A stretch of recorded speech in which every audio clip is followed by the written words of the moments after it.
Hello नमस्कार, मैं चुनीलाल आपको हिंदी पढ़ाने के लिए आया हूँ। आप सबकी डिमांड और नरेंद्र जी सर के बोलने पर मैं आपके सामने लेकर आया हूँ हिंदी का एक टॉपिक जिसमें है संधि।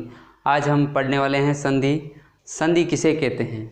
सबसे पहले संधि किसे कहते हैं?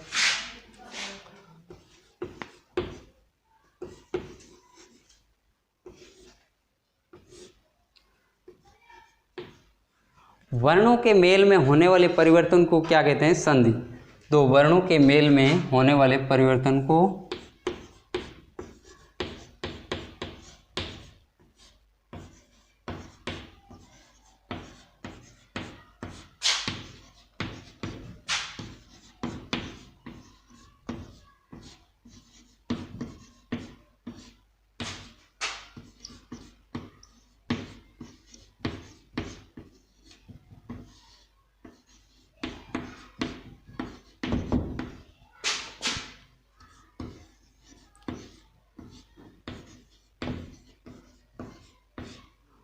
वर्णों के मेल में होने वाले परिवर्तन को संधि कहते हैं।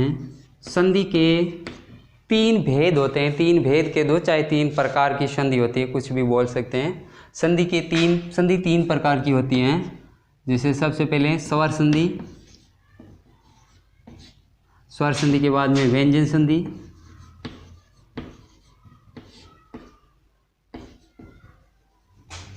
और उसके बाद में विसर्ग संधि।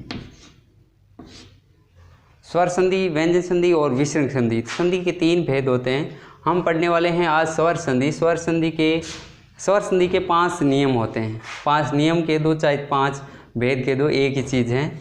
सबसे पहले पढ़ेंगे स्वर संधि। स्वर संधि में सबसे पहले ये देखेंगे कि स्वर होते कौन कौन से हैं, स्वर कितने होते हैं और कौन कौन से। सबसे पहले ए, उसके बाद में आ, ई, बड़ी, ऊ, बड़ाऊ, री, ए, आई, ओ, औ। ये जो आपके सामने लिखे गए हैं वो हैं स्वर। स्वर होते हैं हिंदी में 11 और स्वरों के मात्राएं होती हैं स्वरों की, वो होती हैं 10। स्वर कितने होते हैं? 11 स्वर। 11 स्वर और मात्राएं हैं जो होती है 10 मात्राएं। आगे हम देखेंगे स्वर संधि के 5 नियम।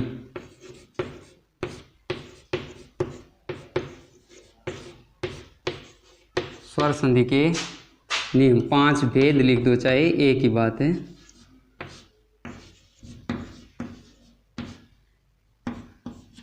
स्वर संधि के कितने भेद होते हैं? 5। सबसे पहले ये देखेंगे स्वर संधि में दीर्घ, दीर्घ, गुण, वृद्धि, यण, अयादि। स्वर संधि के 5 भेद होते हैं, वो लिखिए सबसे पहले।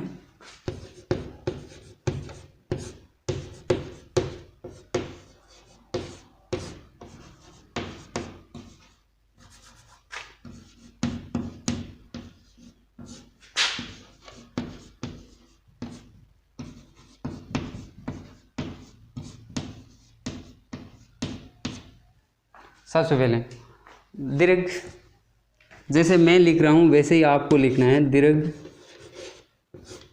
उसके बाद में गुण, वृद्धि,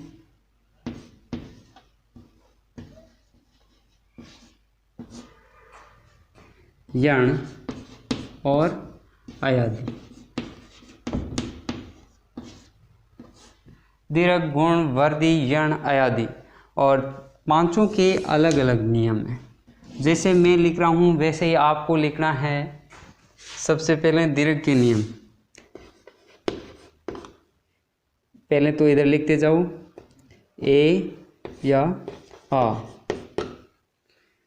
ई या ई, ऊ या ऊ।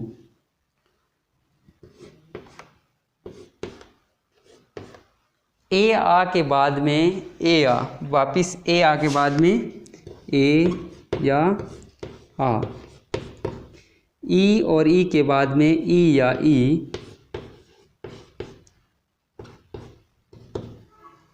ऊ या ऊ के बाद में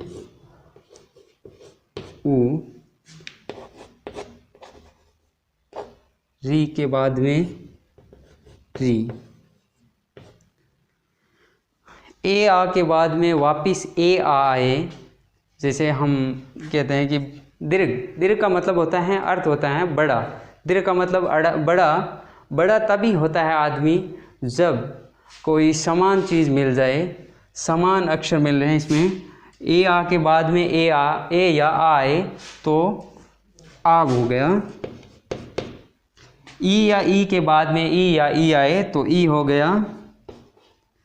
और ऊ या ऊ के बाद में ऊ या ऊ आए तो बड़ा ऊ। री या री के बाद में री आए तो री हो जाता है, जो संस्कृत में होता है, हमारे इस हिंदी में नहीं होता है। ये ऐसे करके री होता है। इसको तो हम वैसे कैंसिल कर देते हैं। ये 3 नियम रखते हैं। देखो ये तो होगा संस्कृत में, अपन की नहीं है। आगे देखिए गुण। दीर्घ के बाद में अपन पढ़ेंगे गुण।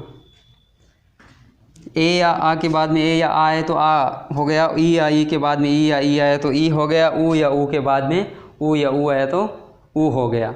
आगे देखेंगे गुण। गुण लिखना है तो सबसे पहले ए या आ लिख लो।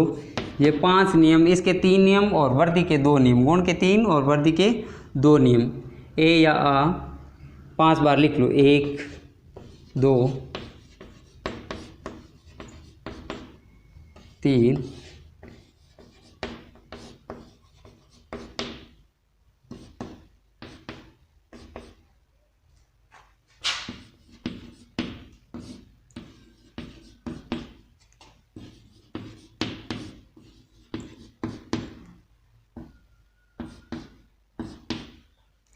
अब देखो ए या आ के बाद में ए या आ तो यहाँ आ गया दीर्घ संधि में। अब ए या आ के बाद में ई या ई लिखेंगे।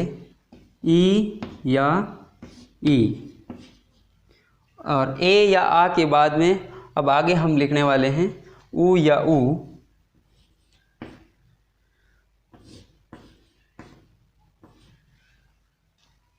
ए आ के बाद में री।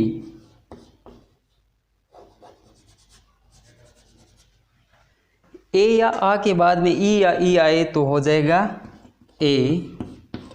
ए या आ के बाद में ऊ या ऊ आएगा तो हो जाएगा ओ। ए या आ के बाद में री आएगा तो हो जाएगा अर। क्या होगा? अर। आगे देखिए ए या आ के बाद में ई या ई तो आ गया, ऊ या ऊ आ गया और री आ गया। उसके बाद में देखें ए या आ के बाद में ए या आई आए तो ए या आ के बाद में ओ या औ आए, ओ या औ। अब इसमें ये भी देख सकते हैं कि इसमें जो बड़ा है वो लिख देंगे।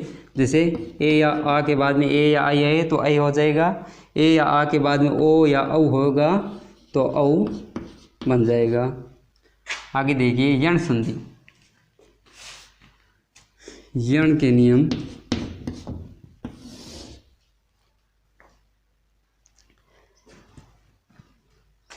ए या वाला तो हो गया। अब अपन लेंगे ई या ई। ये देखो ई या ई। ई या ई के बाद में असमान स्वर। ई या ई के बाद में यदि ई या ई आएगा तो ये दीर्घ संधि में आ जाएगा। और ई या ई के बाद में असमान स्वर, मतलब ई नहीं आना चाहिए, बाकी कुछ भी आ जाए। ई या ई के बाद में असमान स्वर आएगा। यण संधि का मतलब होता है ई या ई के बाद में असमान स्वर आएगा तो ये हो जाएगा ये। और आगे देखिए ऊ या ऊ के बाद में असमान स्वर आएगा। ऊ या ऊ के बाद में असमान स्वर आएगा।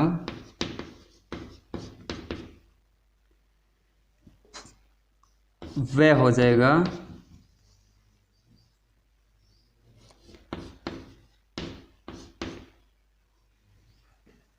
री के बाद में ए समान स्वर।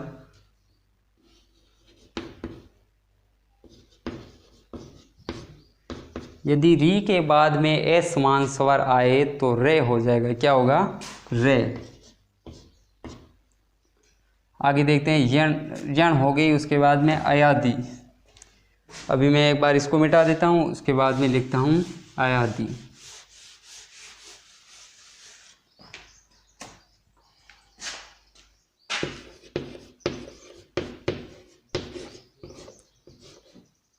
अयादि में हम लेंगे ए, आई, ओ, औ।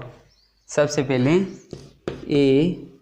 ए के बाद में यदि ए समान स्वर आए, ए समान स्वर का मतलब होता है ए के बाद में वापस ए नहीं आना, ए समान स्वर आएगा। और इसके बाद में देखें आई के बाद में ए समान स्वर और ओ के बाद में ए समान स्वर।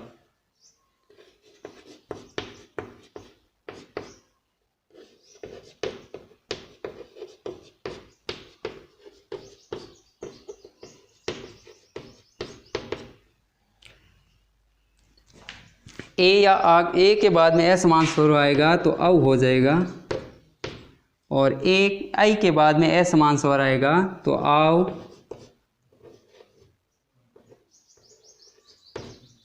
और ओ के बाद में ए समान स्वर आएगा तो हो जाएगा आई, और ओ के बाद में ए समान स्वर आएगा तो हो जाएगा आओ।